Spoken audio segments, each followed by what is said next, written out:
It's springtime, and that means Mother Nature has a hard time deciding whether it's going to be hot or cold, and that has a huge impact on our trees. Joining us now is Brad McBride, and he's a district manager with the Davey Tree Expert Company. Brad, thanks for joining us today. We're in that time of year where at one moment it's hot and humid, front comes through, and it gets really cold, and we have whiplash. Weather whiplash is a real thing. What does that do to our trees? Well, to start with people, I think we've all been getting used to wearing shorts in February and March. And our trees also wake up and start to come out to play a little bit sooner. And it just so happens that we typically experience a later season cold snap that can affect their health.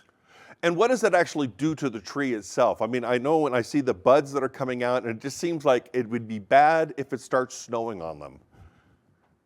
Yeah, this time of year, you're seeing a few trees wake up early. Maple trees, elm trees, pussy willows, forsythia, lilac trees. Those trees are all the early bloomers that tend to be hit by these frosts. And what can we do to help our trees be ready for that, if there is such a thing? Well, there's really no way to prepare a tree, but you can select the proper tree. So as Mhm. climates change, trees and their hardiness zones can be reevaluated, and potentially you could pick a tree that's more suited for warmer weather and these late springs cold snaps that we have. Okay, that makes sense. Well, let's say, for example, we have a tree and we've had a cold snap and now we're back onto the warm side. Is there anything after we have that whiplash that might be helpful and beneficial to keeping our trees going in the right direction?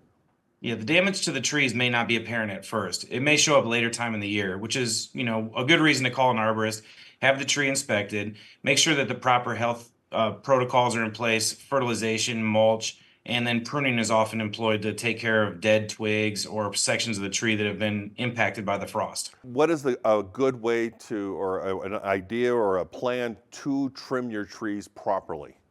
The best way to go about pruning your tree is work with TCIA accredited industry professionals, ISA certified arborists, and following industry standards that are well published and documented across the internet and wherever you may be reading.